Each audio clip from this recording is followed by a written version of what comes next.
I recently completed the book Think Like a Monk by Jay Shetty.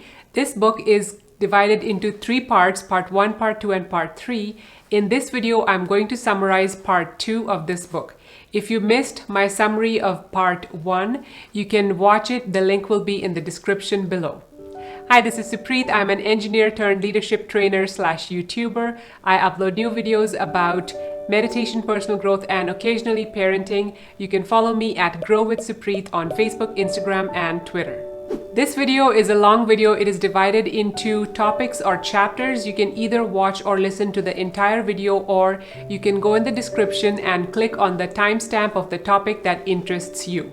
Part 2 of the book starts with talking about purpose, finding your purpose or your dharma. According to Jay, when your natural talents and your passions, which is your varna, connect with what the universe needs, which is seva, and become your purpose, you are living your dharma. If we keep our minds open and curious, our dharmas will announce themselves. But sometimes it can take years of exploration to find your dharma. It's not that the dharma hides from us, but sometimes we have to wait patiently for it to show itself.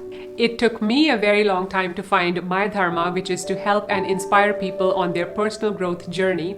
If you're interested in watching a video about my career change story from engineer to leadership trainer and YouTuber, the link to that video will be in the description below. Another thing about dharma or purpose is that it evolves with us, so it can change. As much as it is important to live a life of purpose, this doesn't mean that every activity which is outside of your dharma is a waste of time. For all of us, there are activities which are competence building, and there are activities which are character building. For example, when Jay was at the monk school in India, he had to give talks, and giving these talks was aligned with his dharma of helping people, and he enjoyed that, and this activity was competence building for him.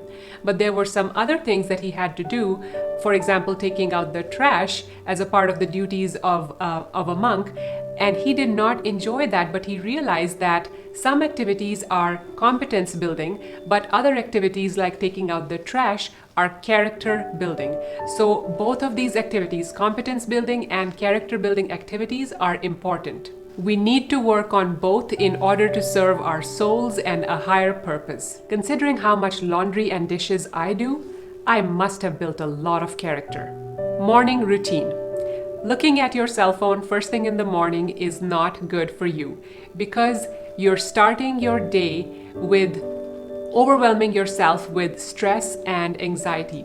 And guess what? When you start your morning with high pressure and high anxiety and high stress activities, that sets the tone for the rest of your day. So throughout the rest of your day, whether it's your work or your conversations or your meetings or your appointments, you're going to carry that high stress, that high pressure mindset with you. Jay suggests to wake up 1 hour earlier than you do right now. Starting a more meaningful life starts with getting your day right, and getting your day right starts with getting your morning right. You will probably have to use an alarm, but if you do, then make sure to use a gentle alarm and make sure that the lighting is low, and you can play quiet music if you want to. So the point is to gently wake yourself up as opposed to jerking yourself awake with high pressure and high stress situations. For the past 2 months, I have been waking up at 5 a.m. and this is something I've struggled a lot with before. And I can tell you that already I'm seeing such a difference in how I am so calm in the morning, and I am a happy mom, and I do not stress out my kids when I get them ready for school. So just noticing how much calm I am, and also how the rest of my day goes so smoothly, all that is going to make me stick with this change and continue to wake up at 5 a.m. for the rest of my life. Sleep. If you want to have a good morning routine, it starts by establishing a healthy, restful evening routine. So in the night, when you notice the first sign of fatigue, you need to go to sleep then.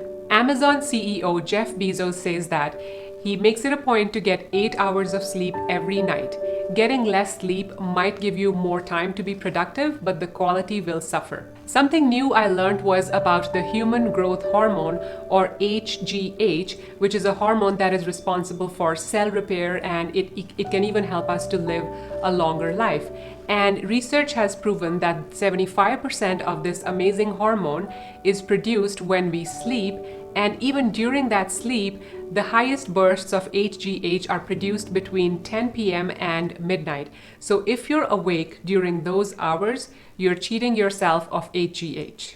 Before you go to sleep, figure out or write down what are the first things you want to achieve tomorrow. Knowing what you're tackling first will simplify your morning. If you're spending your morning making trivial decisions like what to eat, what to wear, what task to accomplish first, you're wasting your useful energy in these decisions. So it's better to decide the night before all these things so that your morning energy can be better utilized in being productive. Settle into patterns and make decisions the night before. Jay says that the emotion you fall asleep in the night is most likely going to be the emotion that you wake up with in the morning. For this reason, when he goes to sleep, he says to himself, I am calm, I am relaxed, I am focused, I am energized, I am productive. Routines. Routines root us. Routines ease our cognitive burden so we have space for creativity. Jay says that location has energy and time has memory. So if you want your routines and habits to stick, try to do them at the same time and same place every day. Dedicate specific places in your house for specific activities. Even if you have a tiny apartment, you can still dedicate certain areas for certain activities. Multitasking. Jay advises against multitasking and advocates single tasking, doing one thing at a time. On that note, let me remind you to hit the like button and subscribe to my channel while you're watching this video, and also make sure to click the notification bell so you don't miss my summary of part 3 of this book, which is coming very soon. To make single tasking easier, Jay and his wife have no tech zones in their house. For example, the dining room and the bedroom is a no tech zone, and also they have no tech times. So between 8 p.m. and 9 a.m. the next morning, they try not to use technology. I am myself trying to curb my addiction to technology and giving myself no tech times and no tech zones, but they are nowhere near what Jay and his wife are doing. Going all the way. Jay says that routines become easier if you've done something immersively. Jay says that he has had many friends complain to him that they have been meditating for 5 minutes a day for 7 months and it is not working. So what does he say in reply to those friends? He says that immersion takes time and practice. He gives his own example of when he first started to meditate. It took him about 15 minutes just to settle physically, and then another 15 minutes to settle down the mental chatter. And he has been meditating for 13 years now for 1 to 2 hours a day, and it still takes him about 10 minutes to settle down his mind. So the advice he wants to give to the friends who were saying that meditation is not working is that even though it is hard to find time to meditate, try meditating for 1 hour or try to go on a 1-day meditation retreat, because when you've done it immersively like that, then after that, when you go back to your 5-minute or 10-minute a day practice, it's going to be a bit easier. Speaking of immersing yourself completely into something, if you're finding that this summary is not enough for you and you want to read the entire book yourself, the Amazon links are in the description below. If you use my link, it helps me earn a small commission, but you don't have to pay anything extra. It allows me to continue to make videos like this one. The mind. This is one of my favorite chapters from the book. The Bhagavad Gita states, "For him who has conquered his mind, the mind is the best of friends, but for one who has failed to do so, his very mind will be the greatest enemy." Visualizing the mind as a separate identity helps us to improve our relationship with it. We can either visualize the interaction with mind as making a new friend or negotiating peace with an enemy. A beautiful analogy that Jay shared is that the monkey mind is like a child and the monk mind is like a parent. I found this analogy and its explanation to be very useful, and I want to share it with you, but I'll share that in a separate video because I don't want this video to become too long. Also in the mind chapter, there's so much wisdom, so much gold about how to make your mind your friend, how to reframe your negative thoughts. I would love to make a separate video about that as well. So let me know in the comments if you would like me to make that video.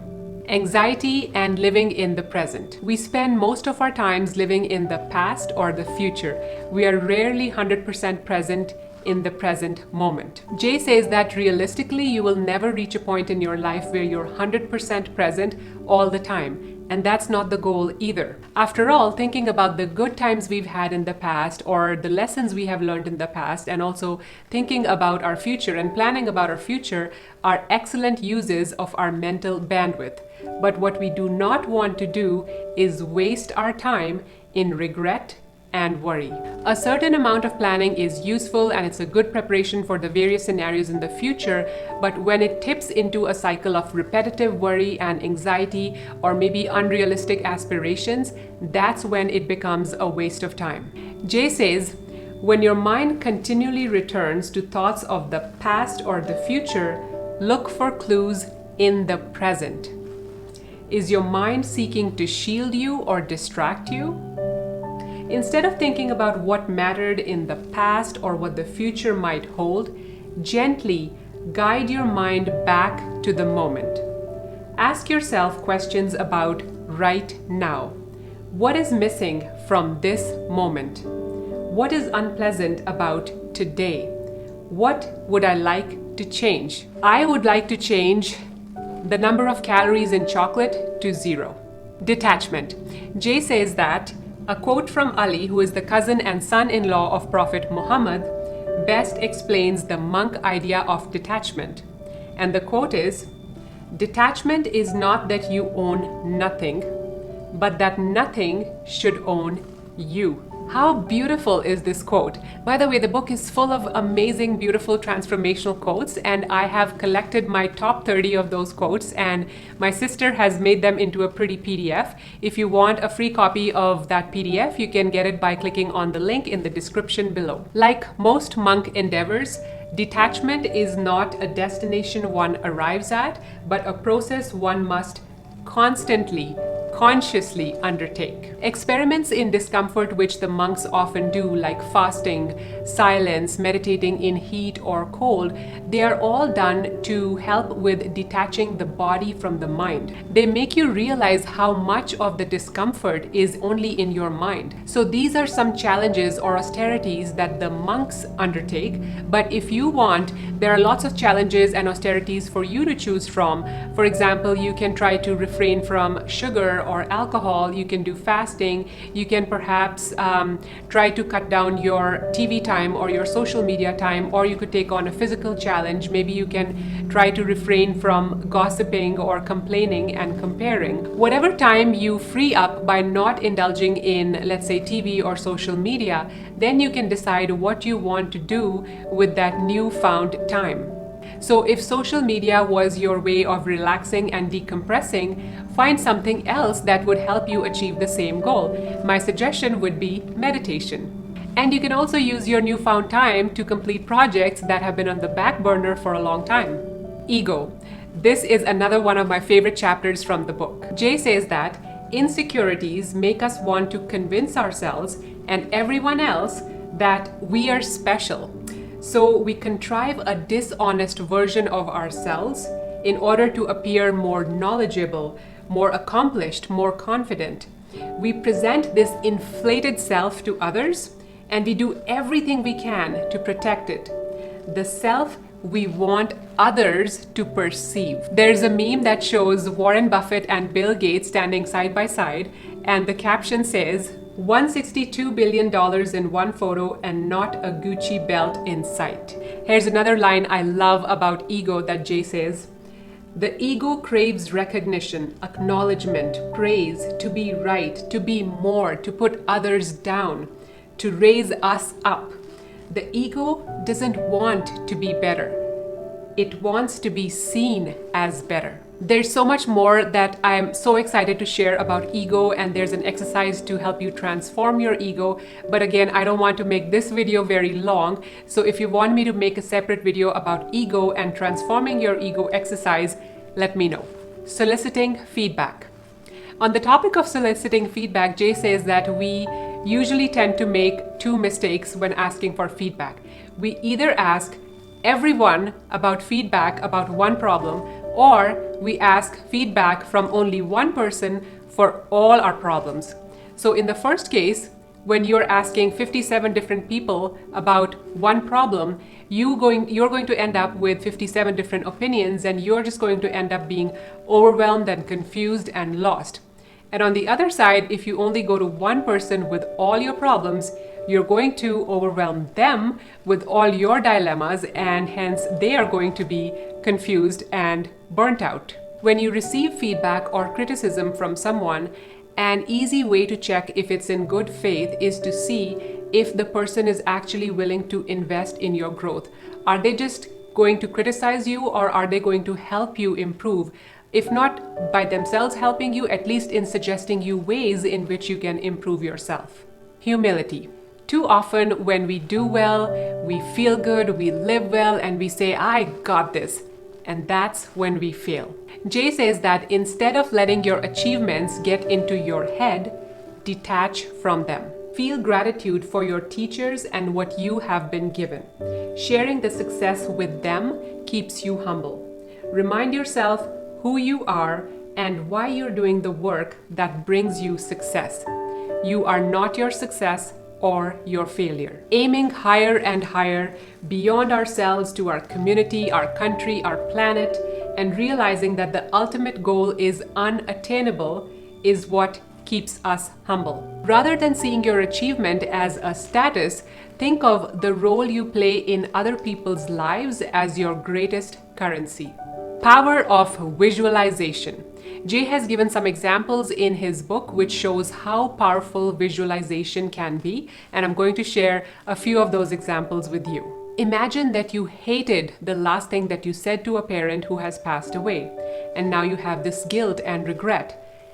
When you visualize yourself telling them how much you love them, it's not going to change the past, but unlike regret, unlike nostalgia, it does start your healing process. While meditating, if you visualize a place that makes you happy and relaxed, your breath starts to shift, your pulse starts to shift, and your whole energy starts to shift.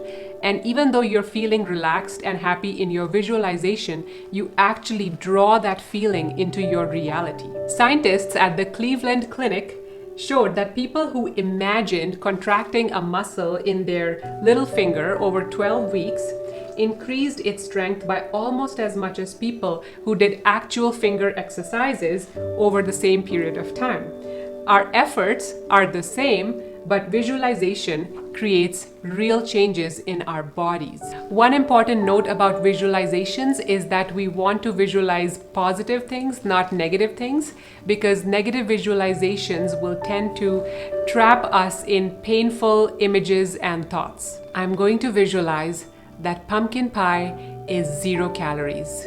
Very soon I'm going to be uploading my video, which is the summary of part 3 of this book. To make sure you don't miss it, make sure your subscription and your notification bell is turned on. Also, if you want to download your free copy of my PDF version of the top 30 quotes, my favorite top 30 best quotes from this book, you can get it by clicking on the link in the description below. If you're already on my private email list, that PDF should be in your inbox. Keep growing. The link to that video will be in the description below. Is most likely going to I think that is quite impressive. I think that is quite impressive. I found this analogy. So these kind of challenges are for the monks, or so these kind of challenges are. So these are some and so you're living with rat. To make sure you don't miss it,